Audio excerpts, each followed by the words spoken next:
पुष्प के बदले शरण। एक समय की बात है, महात्मा बुद्ध अपने शिष्यों के साथ मगध आए हुए थे। वहाँ एक चंदौसा नाम का एक मोची गांव के बाहर अपनी कुटिया बनाकर रहता था।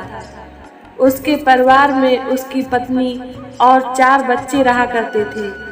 चंदौसा की कुटिया के बाहर एक बड़ा सा तालाब था, जिसमें बरसात का पानी जमा हुआ करता था। चंदौसा सवेरे उठकर जब तालाब पर गया तो उसे एक कमल का पुष्प दिखाई दिया, जो दिव्य था। चंदौसा ने अपनी पत्नी फुलौरी को उस पुष्प के बारे में बताया। फुलौरी शांत स्वभाव की थी और पतिव्रता भी थी। फुलौरी ने तत्काल बताया, महात्मा बुद्ध आए हुए हैं। शायद यह इस तालाब के पास से गुजरे होंगे, जिसके कारण यह फूल फूला है। चंदौसा के मन में अमीर बनने का स्वप्न जागृत हुआ। वह झटपट तालाब में कूद गया और उस पुष्प को तोड़ ले आया और अपनी पत्नी से आगे की रणनीति के बारे में बताया। मैं यह पुष्प राजा को देकर इसके बदले में ढेर सारा मूल्य प्राप्त करूंगा और हम लोग अपना जीवन आराम से व्यतीत करेंगे। फुलौरी बोली, यह तो अच्छी बात है। यह पुष्प हमारे किस काम का है? यह राजा को ही दे आइए। चंदौसा बोला, ठीक है, मैं शीघ्र ही लौट कर आता हूँ। कहते हुए वह राजमहल की ओर तेज कदमों से निकल पड़ा।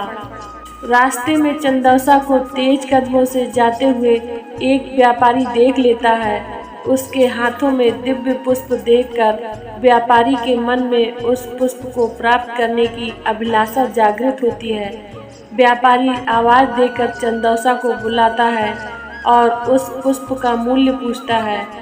व्यापारी उस पुष्प का मूल्य 2 स्वर्ण मुद्रा देने को तैयार हो जाता है, किंतु अंत समय में चंदौसा यह सोचता है, व्यापारी जब इस पुष्प का मूल्य 2 स्वर्ण मुद्रा दे रहा है तो राजा अवश्य ही इसका अधिक मूल्य देगा। व्यापारी को मना करते हुए वह राजमहल की ओर दौड़ता हुआ निकल गया। राह में राजा रत्नेश आते दिखाई दिए। चंदौसा ने उस पुष्प को राजा को दिखाया। राजा उस पुष्प का मूल्य 5 स्वर्ण मुद्राएं देने को शीघ्र तैयार हो गए। चंदौसा सोच में पड़ गया कि इस पुष्प में ऐसी क्या खास बात है जो व्यापारी और राजा इसकी प्राप्ति करना चाहते हैं, और मेरे पास यह पुष्प है जिसका मैं प्रयोग या मूल्य नहीं जानता। यह कितना मूल्यवान है, इसकी समझ मुझे नहीं है। एकाएक चंदौसा के दिमाग में बिजली सी कौंध जाती है। वह राजा को भी मना करते हुए वह महात्मा बुद्ध के शरण में पहुंच जाता है। महात्मा बुद्ध के चरणों में गिरकर पुष्प उन्हें समर्पित कर देता है और अपने शरण में संरक्षण मांगता है। महात्मा बुद्ध चंदौसा को उठाकर हृदय से लगा लेते हैं और उसे अपने शरण में ले लेते हैं। चंदौसा को ज्ञान प्राप्त होता है।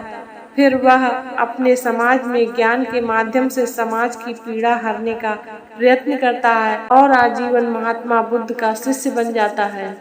पूरी कहानी सुनने के लिए धन्यवाद। ऐसी ही प्रेरणादायक कहानियों को सुनने के लिए हमारे चैनल को ज़्यादा से ज़्यादा लाइक, शेयर एंड सब्सक्राइब करें। नमस्कार।